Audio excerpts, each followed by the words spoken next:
Paz do Senhor a todos, graças a Deus, nós estamos aqui reunidos e nessa oportunidade de estar com os irmãos, eu quero falar um pouco sobre a pessoa e a obra do Espírito Santo. É muito importante não só ficar claro como doutrina para nós quem é o Espírito Santo e que obra ele efetivamente produz em nossas vidas, mas também vivenciar esta obra, vivenciar a obra do Espírito. Olha, a gente tem algumas oportunidades na vida que Deus nos dá, e esta é uma fundamental. Vivenciar a obra e a pessoa do Espírito Santo. É muito complicado, as pessoas sabem muito bem falar de textos que falam do Espírito Santo. Mas o que tem sido prejudicado no meio cristão é uma vida de experiência, no sentido prático da obra do Espírito Santo. Mais ou menos assim, é como se uma pessoa que trabalhasse numa agência de viagem e oferecesse muitos pacotes como Grécia, Europa, Estados Unidos, e você perguntasse para a pessoa da agência, que interessante, você já visitou esses lugares? Ele, não, nunca visitou. Ele sabe falar muito bem que é uma viagem boa, viagem agradável, são lugares maravilhosos, mas ele conhece a distância. E às vezes está tentando vender ou anunciar um pacote de algo que ele mesmo não vivenciou. Então, tudo que falamos ou podemos descrever sobre o Espírito Santo passa efetivamente de uma prova empírica, uma prova verdadeira sobre as coisas que as Escrituras dizem sobre este Espírito. A primeira coisa que eu quero te falar sobre o Espírito Santo de Deus, ao contrário de que um testemunha de Jeová possa dizer, é que ele não se resume a nenhum tipo de força ativa de Deus, ou nenhum tipo de impulsionamento de Deus, ou algo assim. Então, erroneamente, a teologia dos testemunhos de Jeová, que não reconhecem o Deus triuno, eles distorcem a essência do Espírito Santo, o reduzindo a uma energia espiritual de Deus. Por um outro lado, nós temos movimentos pentecostais e neopentecostais que resumem a experiência com o Espírito, alguma sensação, e que o batismo no Espírito Santo se resume também, ou está evidenciado, se alguém falar alguma espécie de linguagem não inteligível. Mas, afinal de contas, o que as Escrituras diz realmente do Espírito Santo? A profecia em Joel, a profecia nas Escrituras é que nos últimos dias o Senhor derramaria do seu Espírito sobre toda a carne, não é isso que diz? Mas o que isso significa? Esse foi o entendimento que tiveram em Atos 2. Vá em Atos, capítulo de número 2, por favor.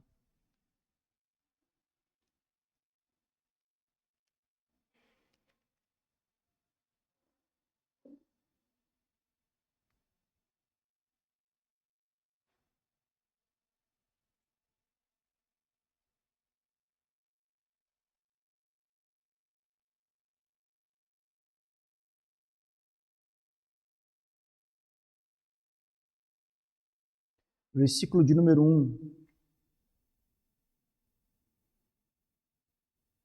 Diz assim: e cumprindo-se o dia de Pentecostes, estavam todos reunidos em um mesmo lugar.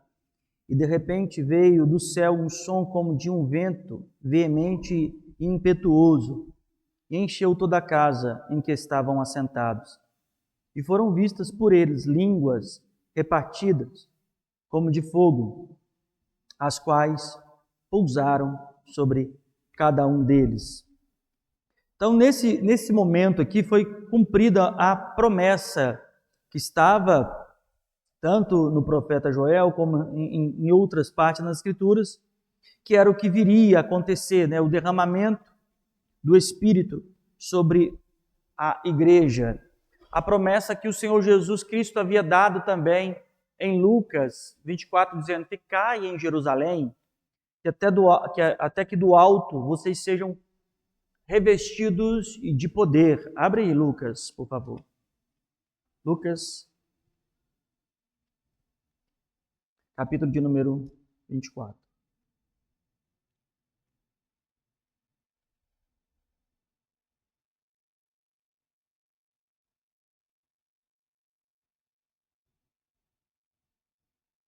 Verso 49.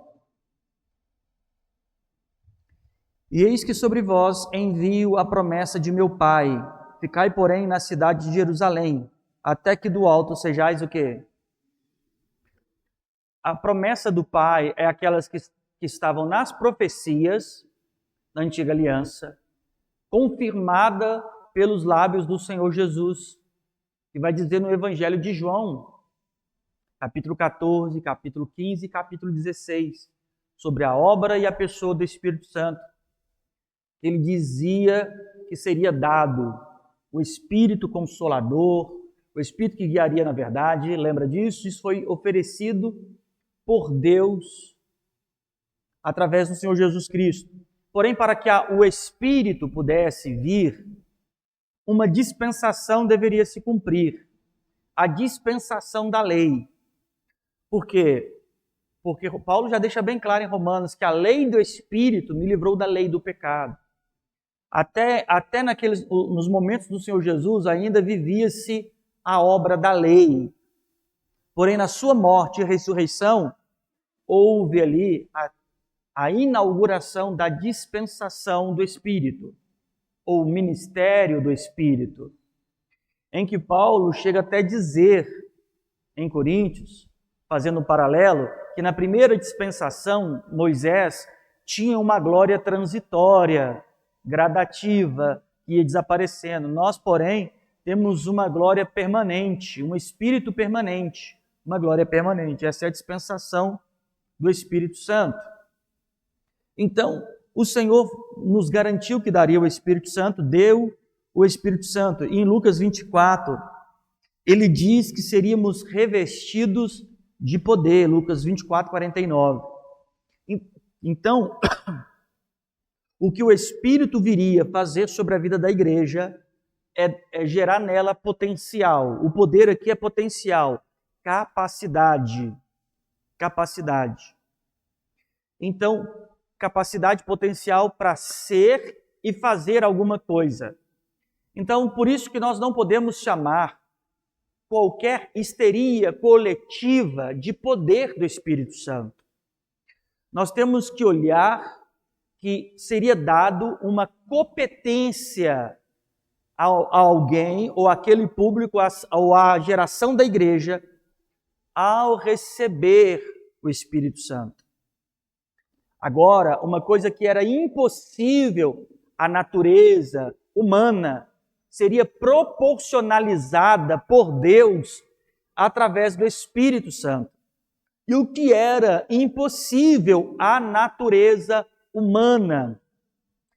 Uma das características fundamentais é entender que o Espírito Santo dado a estas pessoas daria a elas capacidade de se arrependerem. Romanos 1 diz que os homens, por causa do seu pecado, se tornavam irreconciliáveis. Irreconciliáveis por quê? Porque não havia neles arrependimento. Mas olha o que o Senhor Jesus havia informado em João, que o Espírito que ele daria convenceria o mundo do quê? do pecado. Então, a primeira atividade concreta do Espírito sobre a vida de alguém seria o convencimento. E quando digo convencimento, é a convicção, a certeza de que as obras que fizemos até aquele momento são dignas de juízo, sentença e condenação eterna. Ao olharmos para as nossas obras, o Espírito nos convenceria a tal ponto que concordaríamos com Deus que tal indivíduo é merecedor do inferno. O Espírito daria uma coerência tão lúcida ao pecador que ele olharia para as obras que ele mesmo produziu e para esse indivíduo diria: sem sombra de dúvida, este homem é digno de inferno. Não daria a ele emocionalidade, sabe? Sentimentos de queridinho. A primeira característica era convencê-lo do pecado. E quando diz convencer do pecado, é entender que todas as obras existenciais dessa criatura ofendeu, maculou a relação dele para com Deus, ofendeu o Criador, provocou no Criador a ira, estabeleceu um juízo vindouro, e este indivíduo que percebeu isso tem total convicção que ele merece juízo. Porque esse é o tamanho do convencimento. Arrependimento das obras mortas. Por efeito, produziria temor. Porque tendo consciência da gravidade do pecado e da excelência de Deus, geraria nele temor. Por efeito, confissão. Por efeito, abandono do pecado. Então, quando o Senhor Jesus diz que quando o Espírito Santo de Deus viesse, convenceria o homem do pecado, é sobre essa dimensão.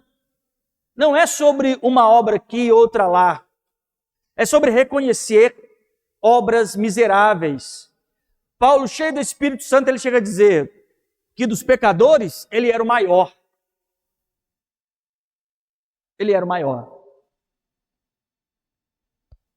Paulo, quando vai descrever, ele agora gerado pelo Espírito, descrever as obras do pecado em Efésios, diz que nós éramos, e ele se inclui, filhos da ira.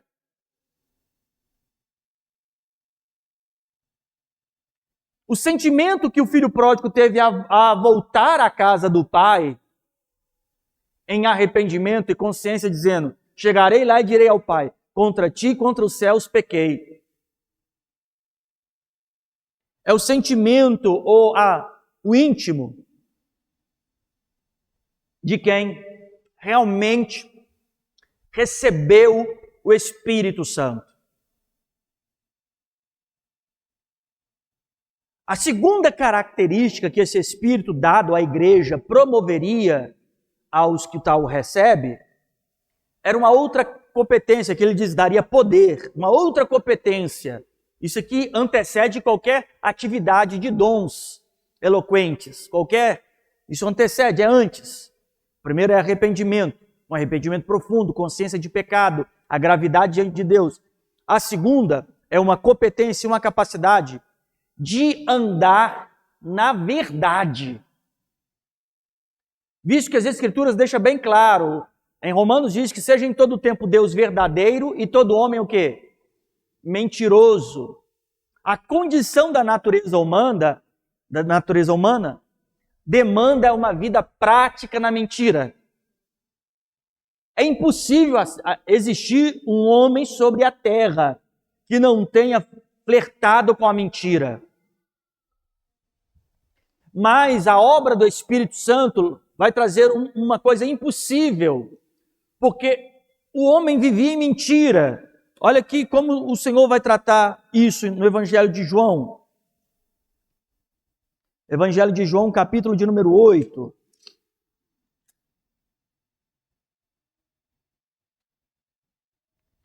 Verso de número 44.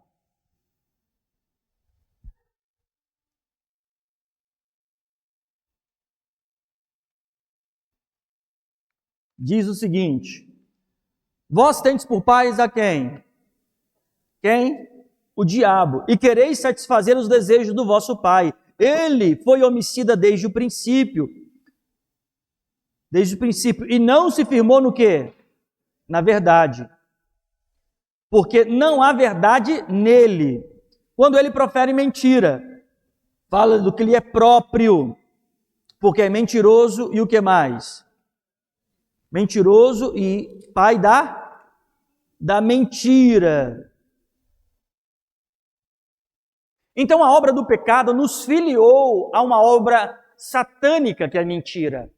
A mentira, ela é uma identidade das trevas. A segunda característica ao Espírito que seria dado e prometido à igreja, os daria poder de se livrarem das amarras da mentira e se atarem à verdade. Em João ele diz que o Espírito da verdade nos guiaria em toda a verdade.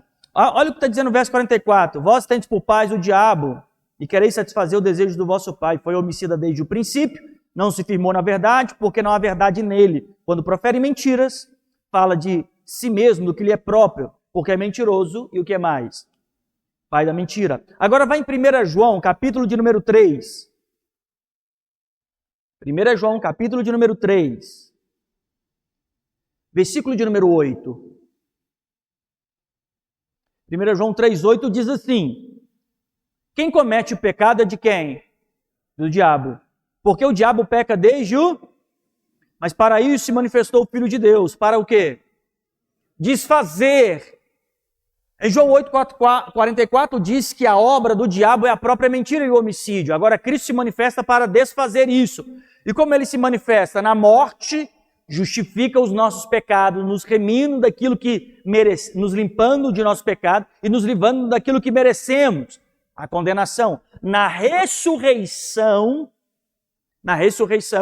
ele inaugura para nós a eternidade de salvação, nos dando aquilo que não merecíamos e nos adotando por filho e atribuindo a nós o seu Espírito, ou dando a nós como atributo o seu Espírito, para nos livrar de forma definitiva e cabal das obras do diabo, que permeia a uma vida de mentira. Então a segunda competência que a igreja teria era de se livrar das amarras da mentira e andar na verdade. Então são atribuições fundamentais na vida de alguém que recebeu o Espírito Santo, que ele chama de poder. Em outro momento, ele chama de dom. Dom também é competência, é capacidade. Nós poderíamos ir para Coríntios 12 e falar dos dons espirituais, profecia, línguas estranhas, que no caso é línguas estrangeiras. Poderíamos falar sobre discernimento de espírito e outros dons que ali está qualificado. Mas nós precisamos entender que a obra do Espírito é uma obra essencialmente regeneradora. Ninguém é regenerado e depois vai perseguir ser cheio do Espírito.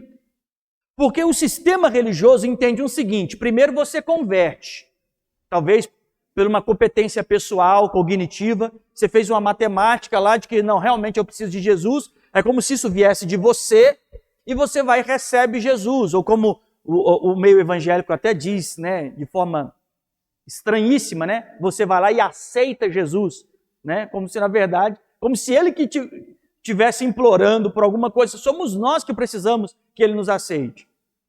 Mas aí você, na ideia, aceita Jesus. Aí depois fala assim, que bom que você aceitou Jesus, né? Então agora você precisa ser batizado no Espírito Santo. Aí as pessoas, não, tudo bem, o que eu tenho que fazer? Você vai orar, até começar a falar em línguas estranhas.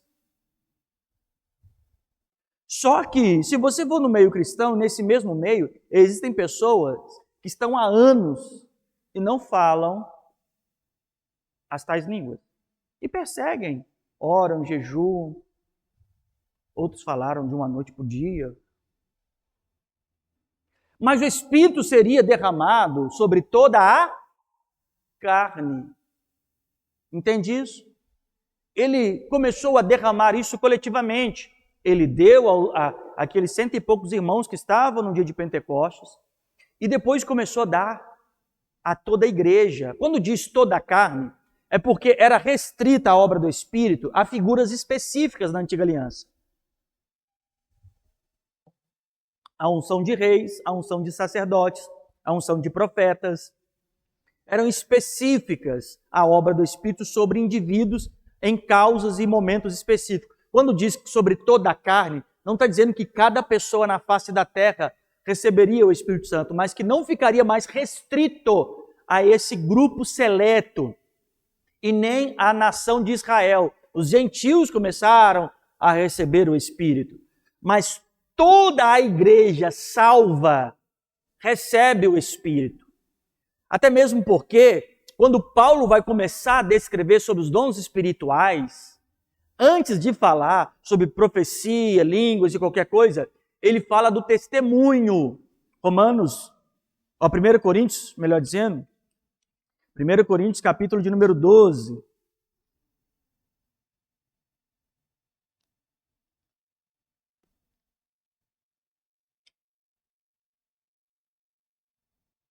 Versículo de número 1.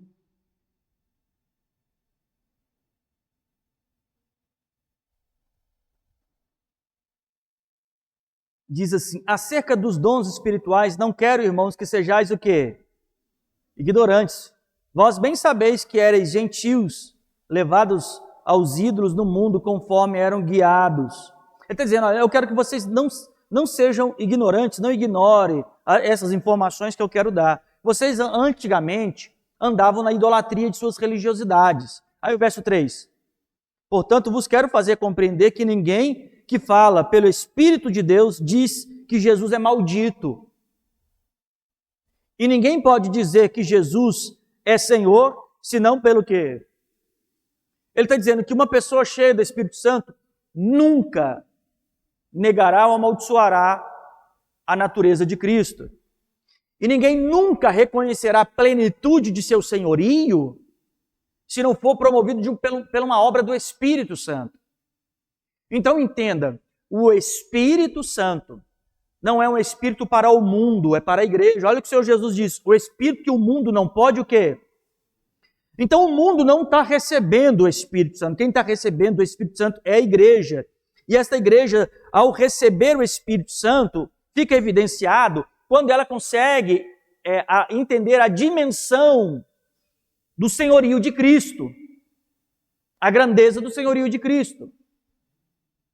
Para depois ele começar a falar sobre os dons. Então ele fala primeiro de um testemunho, uma evidência. Ninguém sabe sobre a soberania de Cristo, e aqui ele fala como Senhor, a soberania, o senhorio, a supremacia, se isso não for lhe dado pelo Espírito. Quando o Senhor Jesus pergunta aos seus discípulos, ali, a quem que os homens dizem ser o Filho do Homem, Pedro apressadamente responde assim, olha, tu és o Cristo, Filho. A resposta de Jesus para Pedro diz, te digo, Pedro, que não foi carne e nem sangue que te revelou isso, mas o meu Pai que está. Se você olhar isso pelo olhar de Paulo em 1 Coríntios, capítulo de número 2, quando ele vai dizer assim, que nem o olho viu, nem o ouvido ouviu, jamais subiu o coração do homem, é o que Deus tem preparado para aqueles que o amam. Aí ele vai dizer no verso número 10, mas Deus nulas revelou pelo seu Espírito. O que Pedro recebeu foi uma consciência do Espírito. Então, quem são as pessoas que receberam o Espírito de Deus?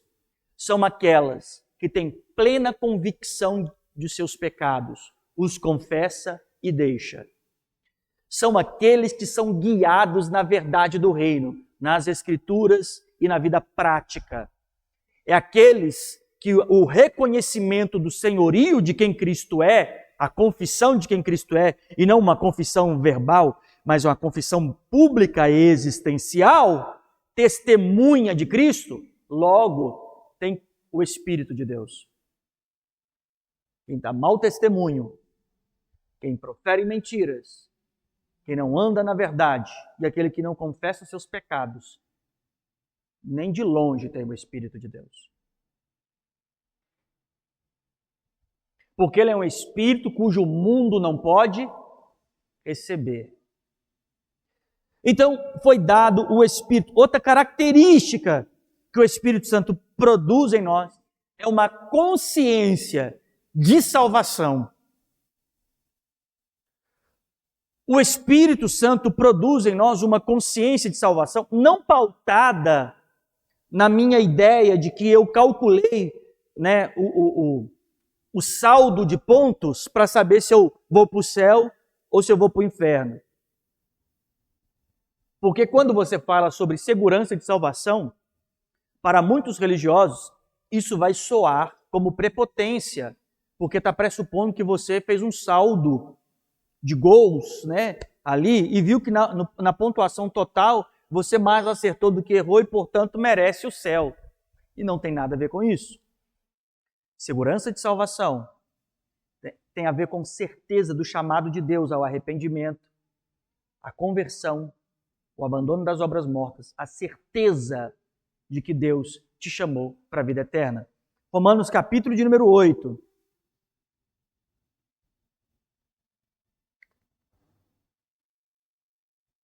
Verso de número 16.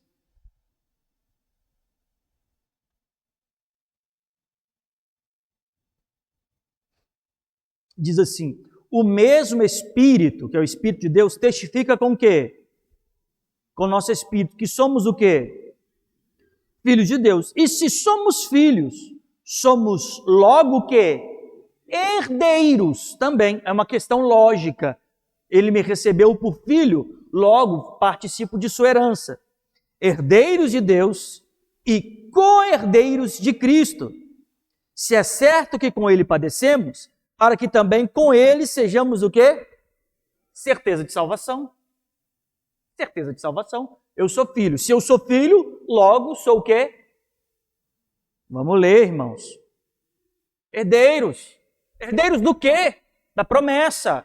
A promessa que ele nos fez. Nos levaria ao Pai, estaria conosco para sempre, ou estaríamos com ele para sempre. Toda essa promessa está nesse quesito. De entendermos que pelo Espírito há uma comunicação interna de uma consciência segura de que somos seus filhos. Não há sombra de dúvida no coração de alguém que recebeu o Espírito Santo que ele é participante desta herança. E não é uma segurança filiada às suas próprias obras, mas em graça e favor de Deus, que mudou as minhas obras. Porque em Efésios 2 diz que pela graça sois, mediante a fé. Isso não vem de vós, é dom de Deus, não é isso que diz? Não vem das obras para que ninguém o quê? Se glorie. Mas o versículo seguinte fala sobre as obras na qual devemos andar. Então ela não vem das obras, mas ela produz em nós as obras chamadas de frutos, que é Gálatas 5, que é outra atividade específica na vida de quem recebeu o Espírito Santo, que é o que ele chama de o fruto. O próprio Senhor Jesus diz em Mateus capítulo de número 7, a partir do verso de número 15, que a árvore você identifica pelo quê? Fruto. Então, como que nas Escrituras identificamos uma árvore espiritual? Ou alguém que nasceu de novo? Pelo fruto. E Gálatas 5, ele vai dizer isso. Ele começa no verso 16, dizendo que o Espírito milita contra a carne contra o Espírito, e há uma oposição natural, fazendo referência ao que o próprio Paulo fala em Romanos capítulo de número 8, que a carne não é sujeita à lei de Deus. Mas o mesmo capítulo de número 8 de Romanos, Paulo chega a dizer, portanto agora, nenhuma condenação há para os que estão em quem? Que não andam, mas segundo o andar segundo o Espírito, é produzir os frutos espirituais de Gálatas capítulo de número 5. Que o fruto do Espírito é amor, paz, longanimidade, benignidade, mansidão, fé, temperança. E ele diz, contra estas coisas não há lei. Então, A característica de alguém que recebeu o Espírito Santo é que esta árvore será identificada pelos frutos. Quando que alguém recebeu o Espírito Santo? Qual que é a evidência do Espírito Santo? Para alguns religiosos é falar em línguas. Isso qualquer um imita. Qualquer um imita. Qualquer um reproduz. Se você for nos Estados Unidos, a língua estranha pentecostal que eles falam não tem nada a ver com a língua estranha pentecostal que falam. Você já viu um vídeo de um culto pentecostal americano? Já teve curiosidade? Pega um culto pentecostal brasileiro e como que é feito, falado as línguas no culto pentecostal brasileiro e vai em um vídeo. É muito comum as línguas pentecostais, línguas estranhas pentecostais no Brasil ser muito parecida, né? Tanto é que se uma pessoa falar alguma coisa parecida com língua estranha, o que você fala? Ah, isso é língua estranha, não é? Todo mundo já ouviu um churicanta? Não já ouviu? Já ou não já? Pode falar. Se você for, e aqui eu quero deixar bem claro, a minha ideia não é escarnecer da crença das pessoas, mas é deixar um raciocínio. Eu falei e não falei, e falei desse jeito, e te dou certeza que eu não falei pelo Espírito. E poderia repetir vocabulários parecidos com isso por horas e te dizer não foi pelo Espírito. Mas o que identifica então? Então falar em línguas não é, porque se você for nos Estados Unidos, as línguas estranhas que eles falam lá é totalmente diferente. Vá numa igreja, lá na África subsaariana, vai lá no Congo, você vai ver, que a língua estranha lá é totalmente diferente do vocabulário expressado. Não tem, você não é idêntico, não é nem parecido. Então, não parte de evidência falar em línguas. Não quero com isso afetar a experiência de ninguém, cada um julgue a sua própria experiência. Eu quero dizer que o fato da evidência é a árvore se conhece pelo quê? O fruto. Não é isso que o Senhor Jesus diz em Mateus 7,15? Em Gálatas 5, qual é o fruto do Espírito? O que você encontra lá? Profecia? Variedade de línguas? O que você encontra? Amor, paz, longanimidade, benignidade, mansidão, fé, temperança. Quem tem essas coisas venceu a obra da lei do pecado, porque foi gerado pelo Espírito, que não andam segundo a carne, mas segundo o Espírito. Você pode ter uma pessoa que fala em línguas estranhas e que mente.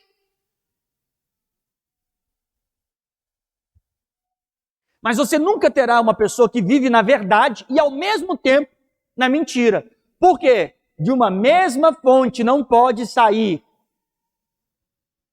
e águas amargas. Entenda? Você pode ter uma pessoa que pode estar lançando profecias ali em seus cultos ou revelações, o que seja, e esta pessoa não tem discernimento para a própria vida. Mas não é assim a obra do Espírito. O próprio texto vai dizer aqui, olha, onde nós lemos em Romanos 8, que o verso 16 diz que o Espírito testifica que somos filhos, o verso 17 nos faz entender que somos salvos, o verso 14 vai dizer assim, porque todos os que são o quê? Guiados, conduzidos pelo Espírito de Deus, é esses que são o quê? As pessoas cuja vida são direcionadas pelo Espírito, são essas que são as pessoas cheias do Espírito.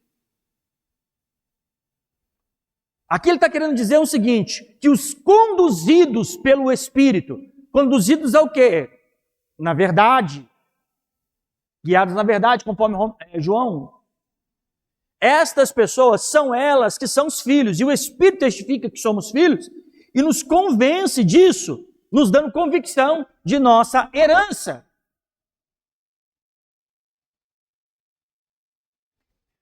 O povo de Israel no deserto não tinha o Espírito de Deus.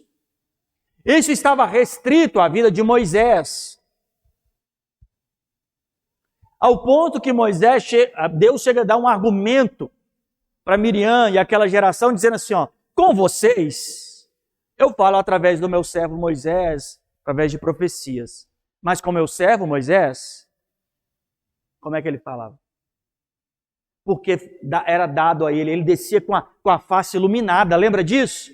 Mas Paulo diz em Coríntios que agora nós não temos mais um véu para cobrir a nossa face, porque agora foi dado à igreja o Espírito. O povo de Israel, o aglomerado de Israel, não tinha o Espírito Santo. Olha o que acontecia com eles. Saudade do Egito, murmuração, insegurança para onde estava indo. Eles tinham certeza da terra prometida? Estavam murmurando. Trouxe nós para morrermos aqui nesse deserto. Não é isso que eles diziam? Que é diferentemente da consciência da natureza do salvo. Não é murmurador, não tem saudade do mundo e sabe muito bem para onde está indo. Isto é a obra do Espírito.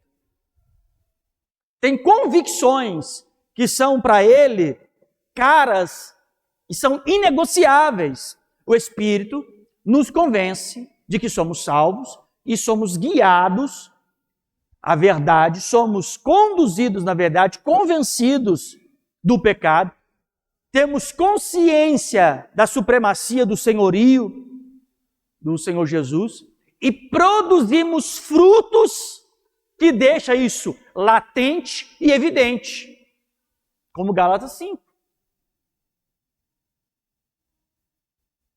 Agora, existem favores de Deus, benefícios de Deus, carismas de Deus, dado à igreja ao longo do tempo para obras específicas, em momentos específicos. Na escola bíblica tratamos muito sobre isso aqui, infelizmente, muitos irmãos desprezam o ensino e não desfrutam disso, mas na escola bíblica tratamos muita coisa, e entre elas, como que Deus trabalha os dons espirituais em momentos específicos para obras específicas. Lá em Coríntios ele diz que ele dá a quem quer e quando quer. Então ele deu à igreja e dá à igreja dons. Eu não sou cessacionista, eu não acredito que os dons acabaram ou cessaram em algum momento da história. Eu não sou continuista. Eu acredito que os dons, a minha crença é que os dons permanecem a favor da igreja, sem sombra de dúvida. Então eu sou um reformado carismático. Olha para você ver. E por que eu creio assim? Porque mais do que a teologia possa reter a ideia de que os dons cessarem em algum momento, nós estamos falando de um Deus soberano que faz como quer, a hora que quer, do jeito que quer. A profundidade da sabedoria, tanto do conhecimento de Deus. Não é assim que diz Romanos 11? Isaías 40 diz que ninguém pode esquadrinhar o seu entendimento. Você acha que, juntando alguns textozinhos, alguém vai dizer que Deus não pode mais fazer alguma coisa? De forma nenhuma. Se Deus quiser usar profetas, ele vai usar profetas. Se Deus quiser usar pessoas em vários idiomas, ele vai usar essas pessoas em vários idiomas. De que forma? De forma milagrosa, como sempre fez. Até lá, você consegue um monte de curso de inglês, de francês, barato aí na internet, que você pode treinar. Mas se Deus quiser dar, ele dá imediatamente. Entende isso? Então Deus pode dar dons à igreja. Mas escute uma coisa bem basilar e fundamental na obra do Espírito. Deus nunca te usará para fazer uma coisa através de você que Ele não tenha necessariamente feito em você. O que isso quer dizer? Arrependidos falarão pelo Espírito sobre arrependimento. Convertidos falarão pelo Espírito sobre conversão. Então, se Deus quer depositar na igreja ou nas pessoas algum tipo de dom espiritual, quer seja profecia, quer seja qualquer um dos dons ali de 1 Coríntios capítulo de número 12, Ele nunca fará uma obra através de você sem antes fazer uma obra em você. Entenda isso. Se os utensílios do tabernáculo precisavam ter a matéria específica para serem consideradas utensílios de Deus, assim também o salvo precisa ter uma natureza específica para ser notado como utensílio de Deus. Deus depositou o seu dom em vasos frágeis, não em vasos contaminados.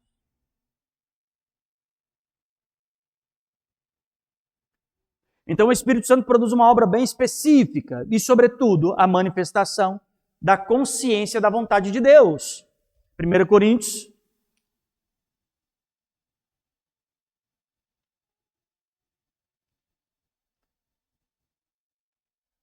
Capítulo de número 2, capítulo de número 2.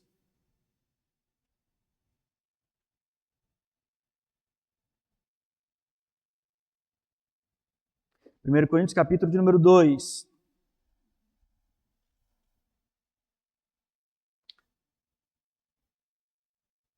Verso de número 10. Mas Deus nos revelou pelo Espírito, porque o Espírito penetra todas as coisas. E ainda o quê? Porque qual dos homens sabe as coisas do homem, senão quem? Que nele está. Assim também ninguém sabe o quê? Senão quem? Então ele está querendo dizer o seguinte: Deus preparou, reservou coisas para nós. Isso não virá por nossa cognição, intelectualidade, capacidade pessoal de reflexão, não. É uma iluminação, é uma revelação, é uma manifestação de uma consciência transcendente. Isto provém de um espírito que conhece as profundezas de Deus. Então, como alguém tem entendimento da palavra de Deus, tem entendimento do seu pecado, entende a sua condição de eternidade, tudo isso provém da revelação. Lembra que Jesus disse para Pedro que não foi carne nem sangue que te revelou isso? Não é isso? E nesse mesmo texto, Paulo está dizendo que não é com persuasão, não é com retórica. Olha aqui, verso de número 4. A minha palavra, a minha pregação não se consiste em palavra persuasiva, não é retórica de sabedoria humana, mas demonstração do Espírito e de poder, de potencial, de capacidade, para que a vossa fé não apoiasse em sabedoria dos homens, mas no poder de quem? De Deus. Por que ele está falando no poder de Deus? Porque existe quem é o poder de Deus? Capítulo 1, verso 24. Capítulo 1, verso 24. Mas para os que são chamados, tanto judeus como gregos, lhe pregamos a quem? Cristo. Cristo o quê? Poder de Deus e quê? Sabedoria de Deus. Então ele está dizendo aqui, verso 4 do capítulo 2. Capítulo 2, verso 4. A minha palavra e a minha pregação não se consiste em uma retórica impositiva de sabedoria humana, mas em demonstração do Espírito e de poder, demonstração de Jesus Cristo, para que a vossa fé não apoiasse em sabedoria dos homens, mas em Jesus Cristo, poder de Deus. Verso 6. Todavia falamos de sabedoria entre os perfeitos,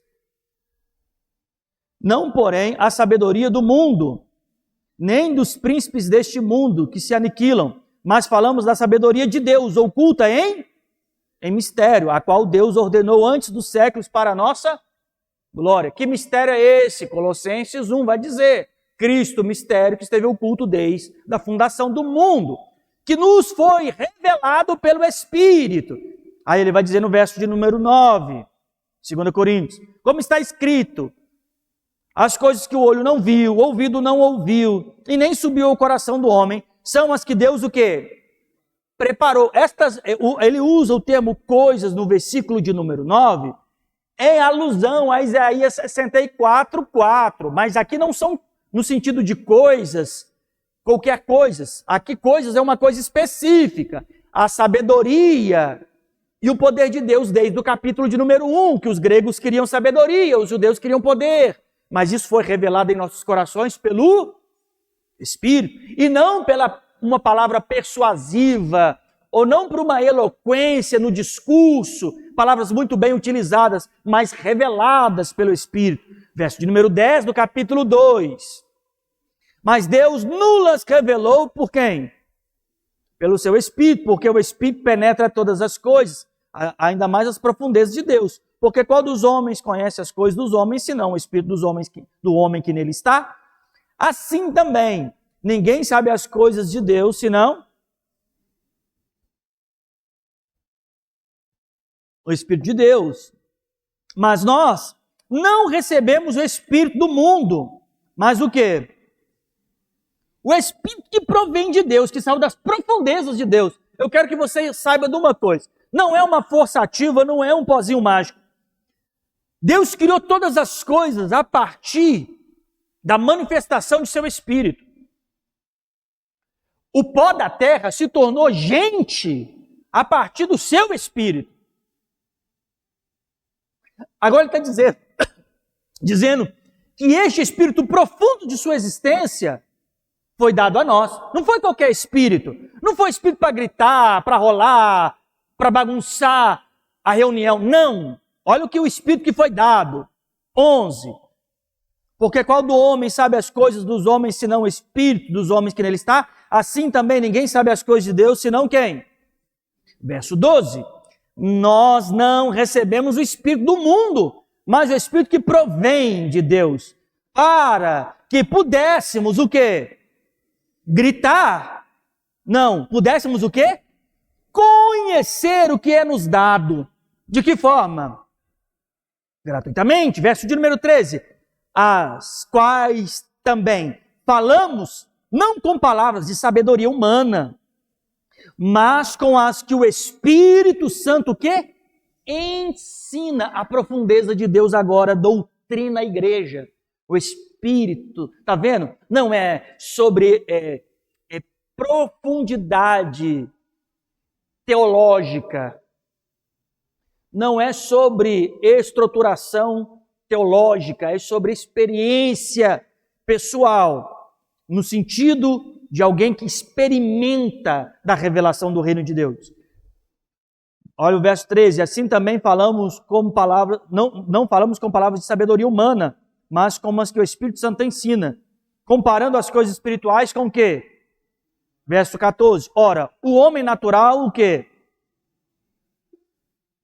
Porque elas lhe parecem, não podem entendê-las porque elas se discernem de forma espiritual. O que ele está querendo dizer? Um homem natural, pode ser ele judeu, grego, evangélico, ele não compreende a estrutura das coisas do reino de Deus porque lhe parece o quê?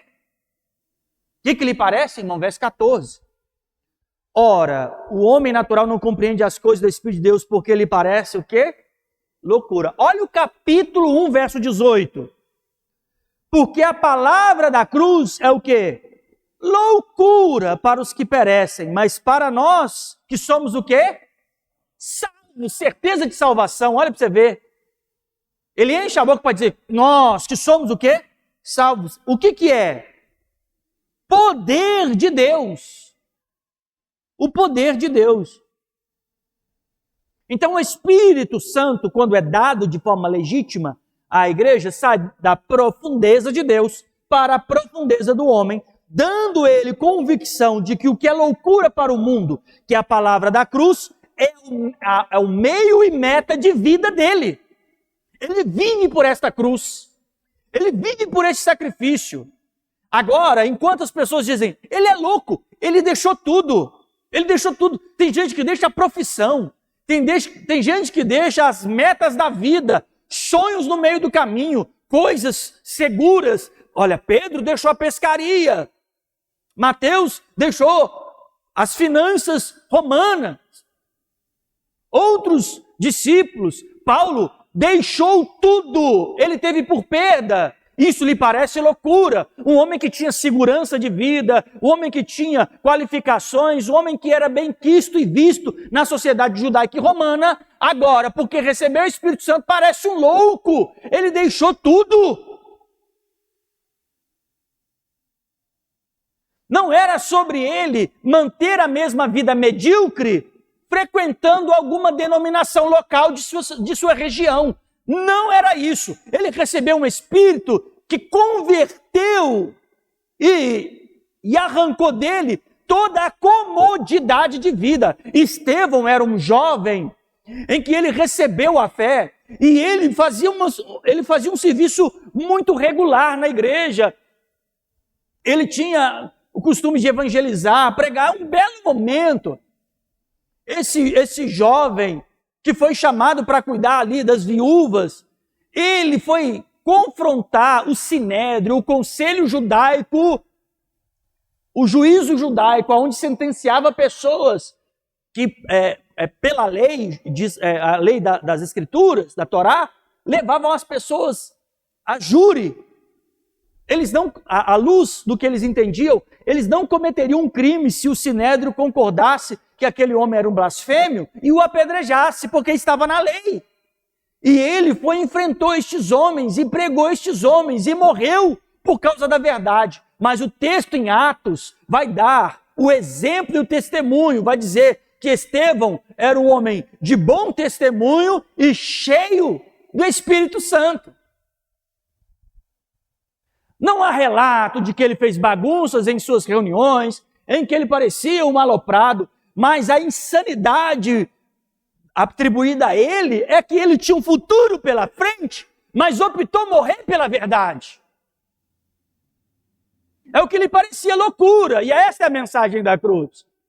Um jovem cheio do Espírito Santo, ele vai perder a sua juventude por amor de Cristo. E a prova de que ele abandonou a sua juventude por amor de Cristo, esta prova, essa manifestação evidencia e prova que ele está cheio do Espírito Santo.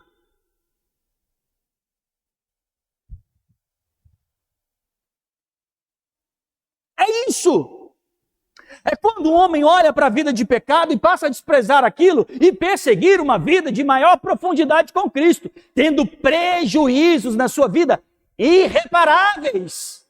Estevão teve prejuízo de morte, Paulo também, antes de ter prejuízo de morte, teve prejuízo de vida, no sentido de que ele perdeu credibilidade social, ele perdeu comodidade de vida, ele foi considerado uma pessoa que trouxe maldição para a vida dele pelos judeus. Mas quando você olha para a vida dele, esta obra do Espírito o fez servir a Deus de uma profundidade até a morte. Nunca que um homem ou uma mulher cheia do Espírito Santo, vai andar segundo o curso deste mundo, porque agora são guiados pelo Espírito. Estevão morreu por causa de que era um homem cheio do Espírito. Paulo morreu porque era um homem cheio do Espírito. E muitos dos testemunhos do nosso Senhor Jesus Cristo morreram porque eram pessoas cheias do Espírito Santo. Eles não enriqueceram porque eram cheios do Espírito Santo.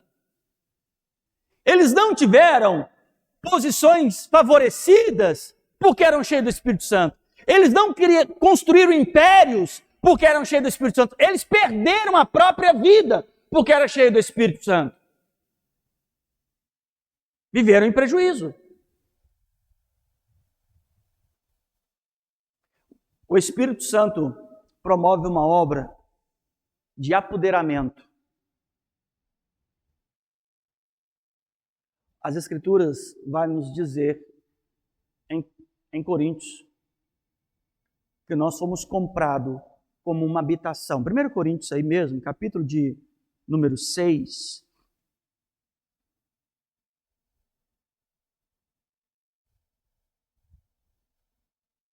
Primeiro Coríntios, capítulo de número 6, verso de número 19. Ou não sabeis que o nosso corpo é templo de quem? E que habita em vós proveniente de Deus, e que não sois o quê? Peraí, nós não somos nossos. Nós somos de quem, então? De Deus. Possessão. A Bíblia fala que nós somos possessão dele, aquisição dele. Pedro vai dizer que não foi com coisas corruptíveis, como prata ou ouro, mas com seu precioso sangue. Então, o preço pago foi precioso sangue. Verso 19 está dizendo que nós agora somos templo do Espírito Santo e que nós não somos de nós mesmos. A obra do Espírito Santo é uma obra de apoderamento. Ele se apodera. Quando o profeta Samuel vai à casa de Jessé, e ele vai ungir ao rei, e passa os filhos, ali vem Davi. E aí o Senhor diz, é esse que você vai ungir. E ele vai e unge Davi a rei. Sabe o que o texto diz em 1 Samuel? Que o Espírito de Deus se apoderou de Davi. Davi, naquele momento, foi possessão exclusiva de Deus. A Bíblia diz acerca do Senhor Jesus que ele não tinha o Espírito por medida. O que isso quer dizer? Ele não tinha uma dose do Espírito. O Espírito era transbordante em sua vida. Esse mesmo Espírito ele deu à igreja. Olha o potencial do Espírito. Romanos, por favor. Romanos, capítulo de número 10.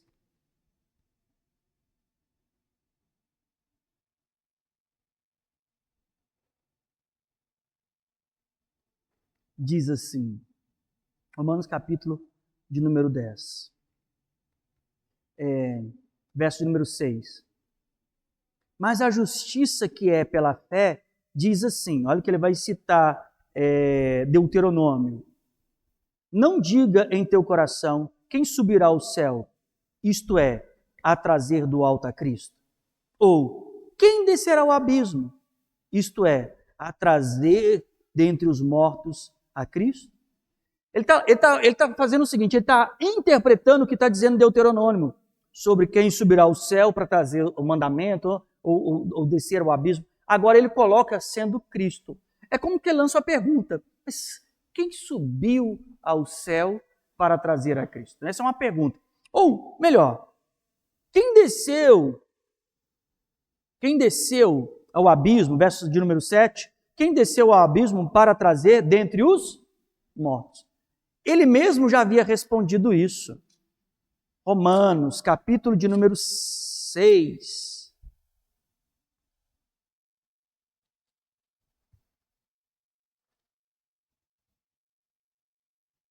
Melhor, capítulo de número 8. Romanos, capítulo de número 8. Olha o verso de número 11.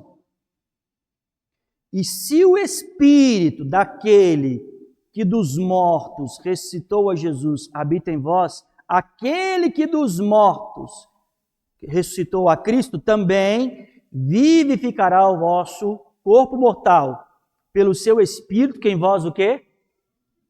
Olha, o Espírito daquele que trouxe dos mortos a quem?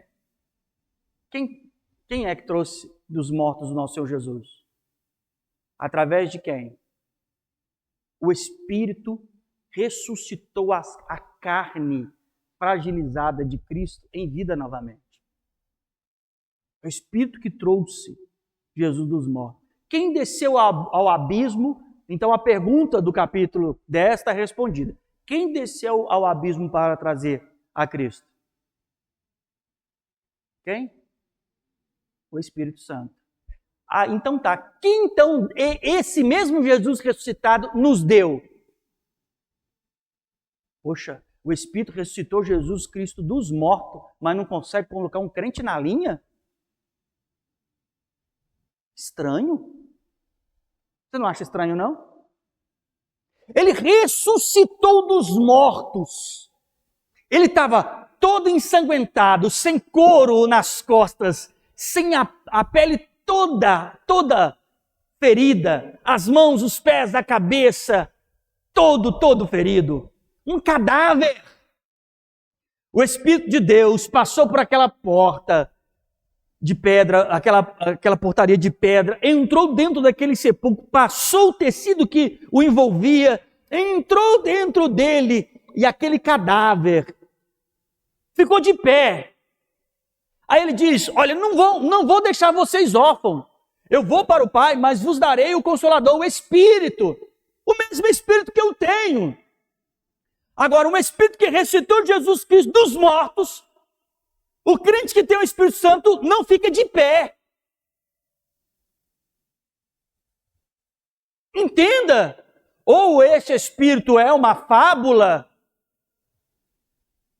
ou talvez não há uma coerência relacional entre a minha vida e a doutrina.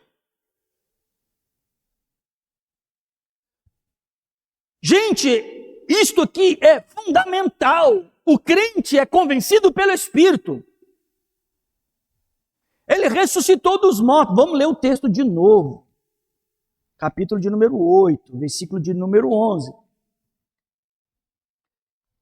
E se o Espírito daquele que dos mortos ressuscitou a Jesus habita em vós, aquele que dos mortos ressuscitou a Jesus Cristo também vivificará o quê? O vosso corpo mortal pelo seu Espírito que em vós. De maneira, irmãos, que somos devedores, não a carne para viver segundo a carne, porque se viver de segundo a carne, o quê? E mais, se viver, e se pelo Espírito mortificar as obras da carne, porque todos que são guiados pelo Espírito de Deus, estes.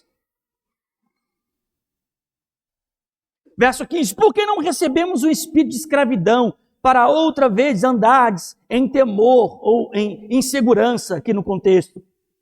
Recebeste o espírito de adoção, pelo que agora clamamos o nosso Pai. Verso 16, o mesmo Espírito testifica com o nosso Espírito, somos filhos de Deus.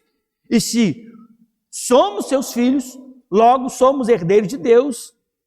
Somos herdeiros também, herdeiros de Deus e co-herdeiros de Cristo. E se é certo que com Ele padecemos, para também com Ele sejamos o quê?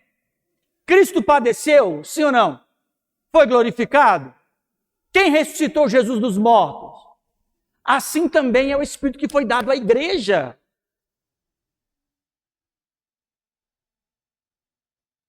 O Espírito que foi dado à igreja. Esse Espírito repousado sobre a igreja traria santificação, obediência, traria sobre a igreja observação à sã doutrina, fervor espiritual, que é firmeza e constância, unidade, fariam eles ter um mesmo coração, como dizem Atos. Unanimidade estrutural, como diz Efésios capítulo de número 4, da unidade do Espírito. Pensariam a mesma coisa, andariam no mesmo propósito. É por isso que Paulo vai dizer aos de Tessalonicenses, em 1 Tessalonicenses, dizendo assim, olha, tomem cuidado, não tornem extinto na vida de vocês a obra do Espírito. Não extingais o Espírito, não torne extinto. Vocês precisam ler a Bíblia de forma espiritual. Para ler espiritual, precisam ser pessoas espirituais. Para serem pessoas espirituais, precisam ser cheios do Espírito. Precisam cantar de forma espiritual. Como diz as Escrituras. Porém, sendo cheios do Espírito. Orar de forma espiritual. Com consciência espiritual. Sendo cheio do Espírito.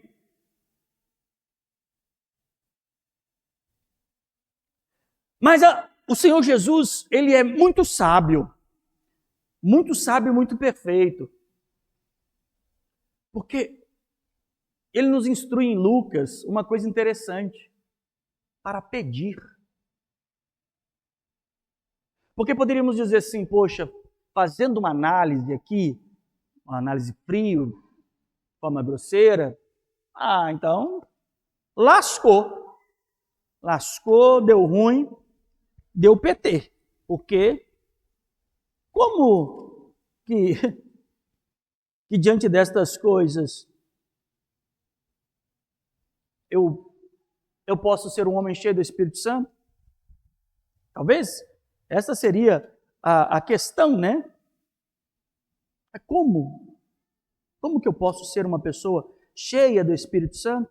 Mas ele nos introduz, dizendo, olha, tem como. Se você pedir, se você clamar, se você colocar em seu coração para fazer. Olha aqui, Lucas capítulo de número 11.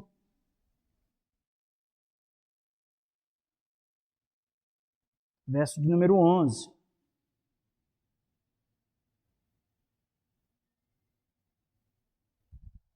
Qual o pai dentre vós que o filho lhe pedir pão, lhe dará uma pedra? Ou se lhe pedir um peixe, e no lugar de peixe daria uma serpente? Ou também, se lhe pedir um ovo, lhe daria um escorpião? Você conhece algum pai coerente que faria um trem desse? Não.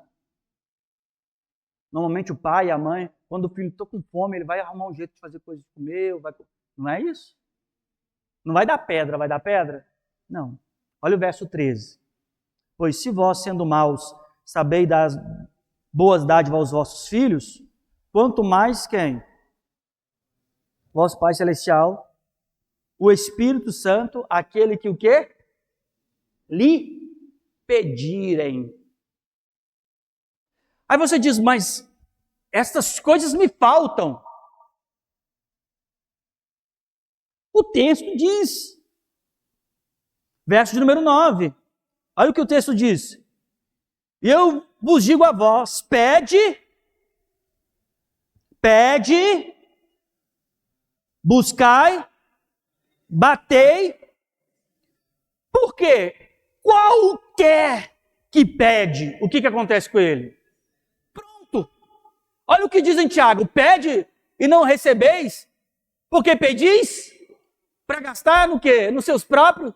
O Espírito Santo não é um deleite pessoal, não é um recreamento para a igreja. É algo que você precisa pedir, e será dado. Se você quer as obras que esse Espírito Santo faz do jeito que faz, lembre-se bem, ele ressuscitou Jesus dos mortos. O que ele faria na vida de alguém que o recebeu? Gente, o Filho de Deus saiu do sepulcro por esse Espírito. Imagina um jovem aqui dentro, assim como Estevão, cheio do Espírito Santo. O que aconteceria no seu trabalho, em sua família, em sua comunidade de fé? Quais os efeitos? Que eventos viria posteriori a uma pessoa com o mesmo Espírito que ressuscitou Jesus dos mortos? Mas talvez você julgue, eu não tenho isso, eu ainda não alcancei isso. Você tem duas oportunidades de falar assim, poxa, o que ele está querendo dizer é que eu não tenho o Espírito Santo, então eu não quero te dizer nada. Quem quer te dizer as Escrituras? Você tem essa primeira opção. A segunda opção é, o que eu posso fazer? A mesma Escritura que condicionou a obra do Espírito Santo nos promove a oportunidade de vivenciá-la. Através do quê? Aquele que pede. O que acontece com quem pede? Aquele que pede recebe. O que a igreja precisa? De um templo maior? O que a igreja precisa? De um púlpito maior? A igreja precisa de mais inscritos no canal? Não. A igreja precisa ser cheia do Espírito. Mais nada. A igreja precisa de mais pregadores. A igreja precisa de mais pastores. A igreja precisa de mais dinheiro? Não. Ela não precisa. Ela precisa de quê? Você não precisa de mais exortação. Você não precisa de ninguém ter que ir lá sentar com você e ter que fazer estudo das coisas que você já ouviu. Você precisa ser cheio do quê? Do Espírito. A gente não tem que ficar tentando juntar como se os crentes ficassem escapando entre os dedos, sabe? Aí a igreja enche, esvazia. A gente não precisa ficar preocupado com isso. A gente aqui dentro tem que ser pessoas do quê? O nosso casamento, a nossa família, os nossos filhos. Nós estamos tentando equilibrar as coisas, né? A gente está sobrevivendo. Os casamentos estão sobrevivendo, a educação dos filhos estão sobrevivendo. A gente precisa de 7 passos de como ser um grande marido, os 10 passos de como ser uma grande esposa, como ser um pai. Você precisa disso? Você precisa de quê? Ele nos guiaria em todas as coisas? Sim ou não? Um casal cheio do Espírito Santo vai ficar sem saber o que fazer? Não. Uma família cheia do Espírito Santo vai ficar sem saber como conduzir a sua própria vida? Não. Uma igreja cheia do Espírito Santo não vai saber como viver a fé? Então eu estou querendo te dizer que existe uma dispensação para a igreja que Cristo inaugurou e ela ainda existe.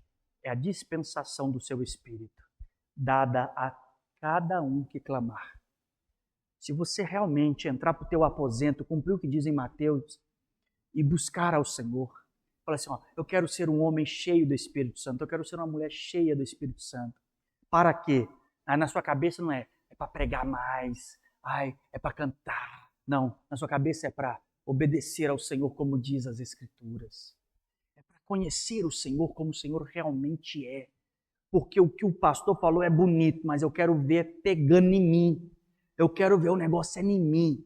Chega do discurso bonito ali no púlpito. Cansei do discurso agora. Eu só vou sair desse quarto quando as coisas reveladas naquele púlpito se manifestarem evidente em mim.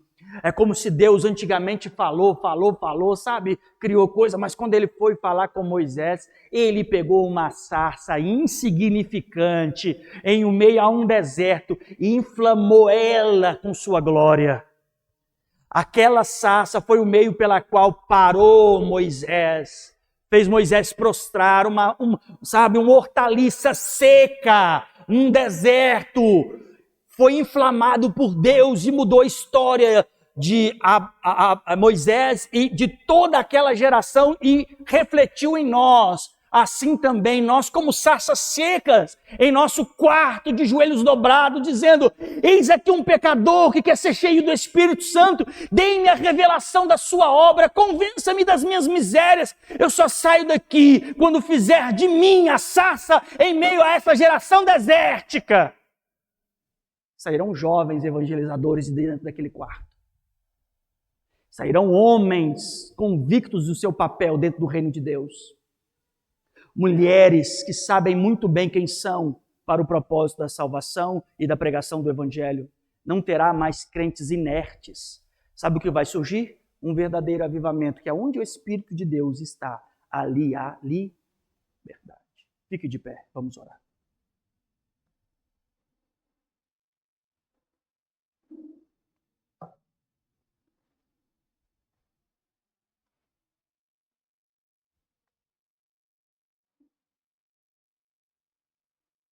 Talvez você possa pensar assim: não, é impossível, olhando assim, é impossível eu ser cheio do Espírito Santo. Oh, meu irmão, quando você já pediu comida para sua mãe, não foi impossível ela arrumar um jeito e te dar. É o que o texto de Lucas está dizendo. Você sentiu fome, foi lá e te deu. Queria comer pão, então toma pão. Eu quero um ovo, toma ovo. Aí você diz agora: Deus, eu quero o Espírito Santo na minha vida. Por que ele te privaria disso? Confesse as tuas culpas e comece agora uma saga na sua vida. Decidir ser cheio do Espírito Santo. Mulheres cheias do Espírito Santo. Homens cheios do Espírito Santo. Jovens, adultos, crianças. Toda essa igreja cheia do Espírito Santo tem que ser a saga da igreja. Ore ao Senhor. Fale com Ele.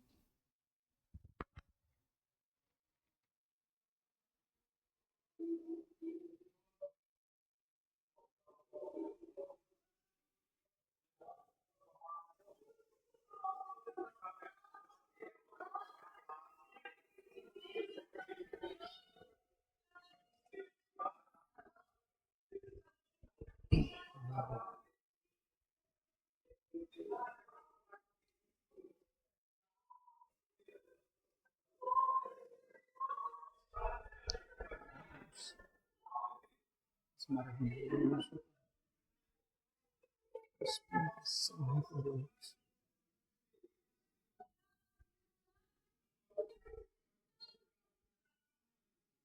Maravilhoso, Deus. Dê o teu Espírito.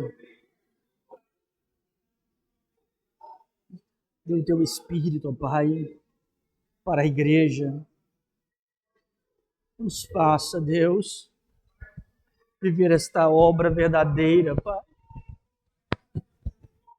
Nos ajuda, Deus. Nos ajuda a cumprir a tua vontade. Nos ajuda, Pai. Ó Deus. Ó Deus, sem o teu Espírito não podemos nada. O teu Espírito, ó Deus, nos conduziria, Deus, a uma eternidade. Ele ressuscitou Jesus dos mortos, o seu Espírito guiou reis e profetas. O teu Espírito, ó Deus, conduziu os apóstolos, santificou a igreja, assim também o teu Espírito. Assim o teu Espírito fará em nós, ó Pai, fará em nós a tua santa obra, Deus. Ó Senhor, tu és tão maravilhoso, Deus. Dê o teu Espírito a este homem, a esta mulher, a este jovem. Dê o teu Espírito, Pai, de maneira tal que se levantarão ministros, ó Deus, se levantarão homens de Deus para grande testemunho da tua palavra.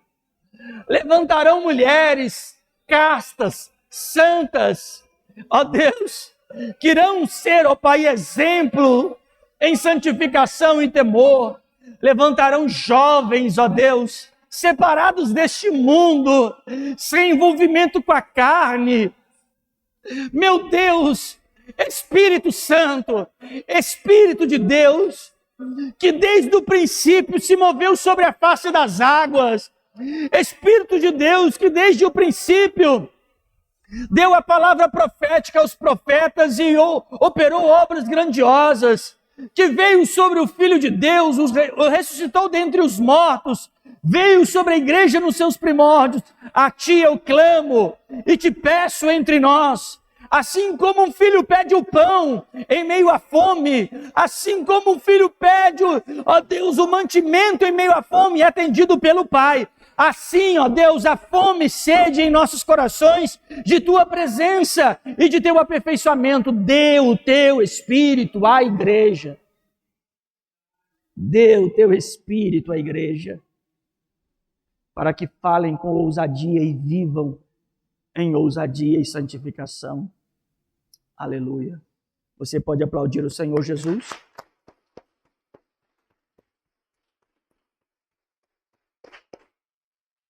Pode se assentar, meu querido. Irmãos, esse momento da oferta, o que nós entendemos à luz das Escrituras? Mesmo que eventualmente um ou outro irmão, às vezes por inabilidade, ele use a palavra dízimo aqui, nós não cremos no princípio da lei sobre o recurso. O dízimo de Malaquias não é para a igreja, não é. Lá tem a ver com a lei. Nós não podemos pensar da lei aquilo que a gente acha que é melhor para nós. A mesma lei do dízimo de Malaquias ou lá em Levítico tem apedrejamento, tem também não sentar perto de alguém com hanseníase, tem um monte de outras coisas. Então, a lei ali é para aquele sacerdote.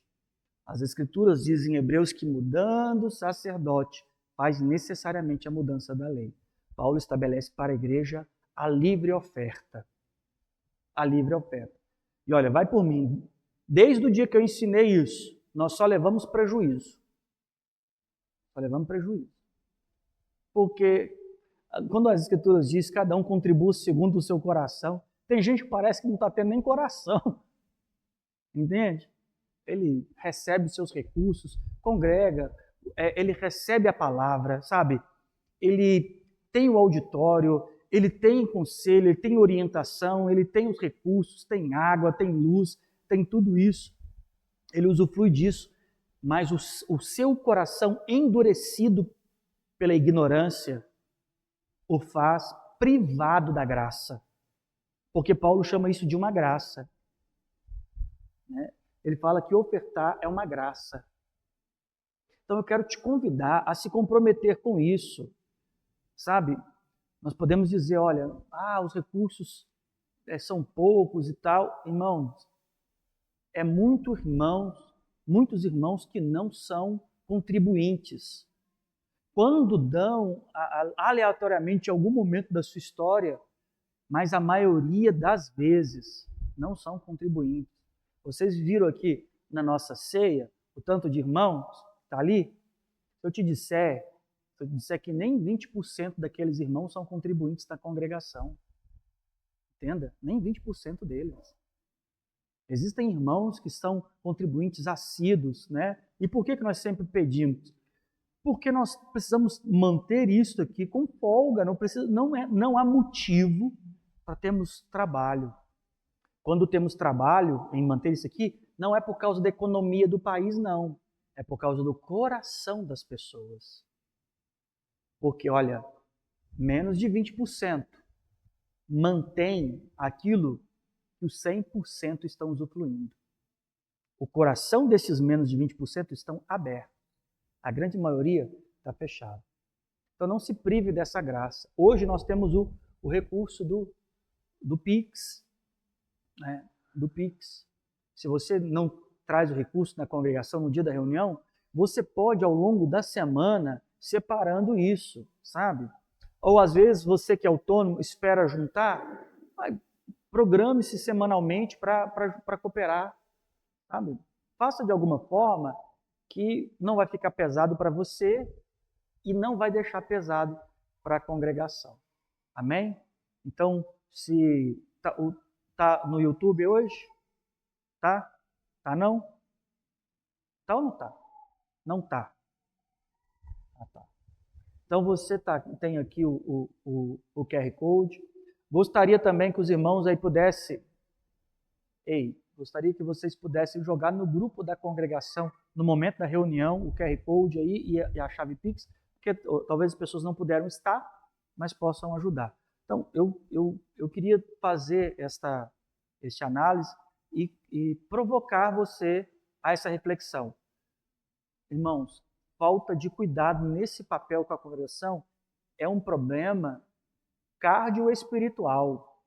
O que isso quer dizer? É um problema de coração aí. Entende? É um problema de coração. Você precisa liberar teu coração. O irmão Aleicimar, como de costume, vai vir orar por nós. E você vai se colocar de pé aí, porque agora é hora de nos ofertar.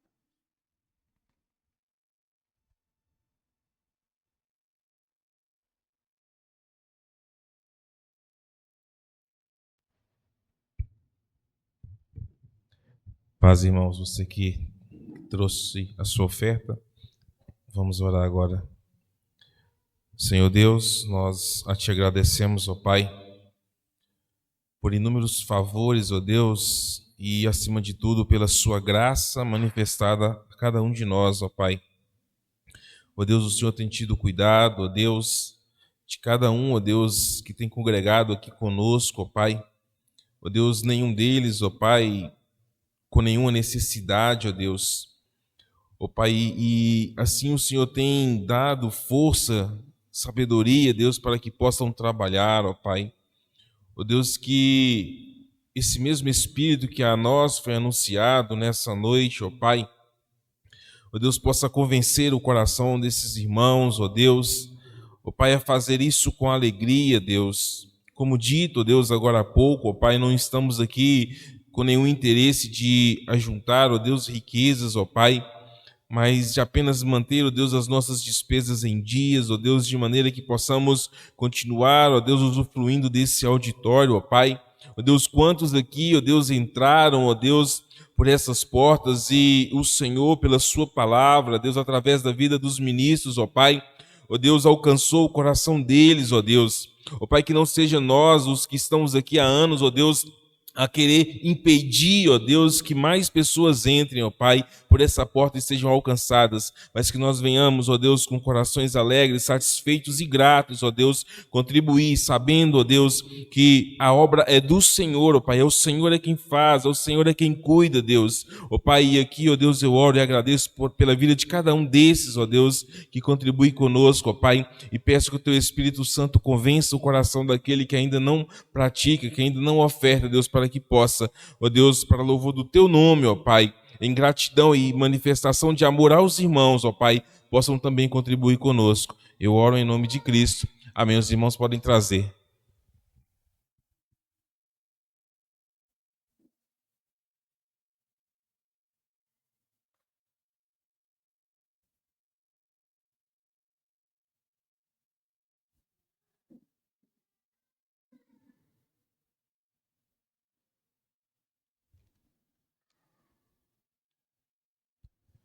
Irmão, segue a nossa agenda congregacional. Próximo domingo agora a gente volta com a nossa reunião de escola bíblica a partir das 8 horas da manhã. Continuaremos falando, né, sobre a igreja graciosa e santa. Peço aos irmãos que se esforcem a estarem conosco aqui. Orem a Deus, né, para que esse Espírito que foi falado a nós aqui desperte em cada coração o desejo de conhecer, sabe, de buscar, de cavar. E nós temos tido essa oportunidade aqui no domingo pelas manhãs aqui, a partir das 8 horas. Então você que pode, esteja conosco aqui, convide mais alguém, né? Use aí o grupo da congregação aí para poder procurar aquele irmão que talvez está mais afastado das reuniões, convida ele para poder estar conosco aqui, a partir das 8 horas da manhã no domingo. À noite estaremos reunidos a partir das 19 horas para a nossa reunião. Vamos orar e agradecer a Deus. Senhor, te somos gratos, ó Pai, ó Deus, por mais uma vez nos visitar com tanto amor, com tanta graça, com tanta misericórdia.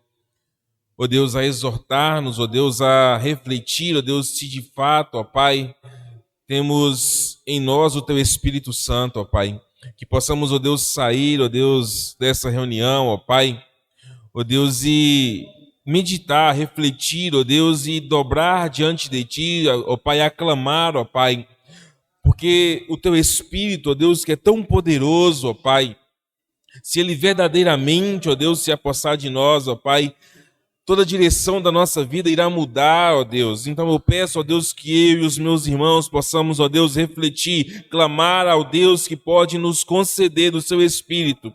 Ó Pai, peço, ó Deus, que o Senhor nos leve, ó Deus, na sua graça, ó Deus, sobre a sua proteção e nos conduza, ó Deus, ó Pai, em um resto de semana que possamos, ó Deus, glorificar o Teu nome, ó Pai. Eu oro e agradeço pela vida de cada um dos irmãos aqui presente, ó Deus, em nome de Cristo, ó Pai. Amém. Os irmãos vão em paz.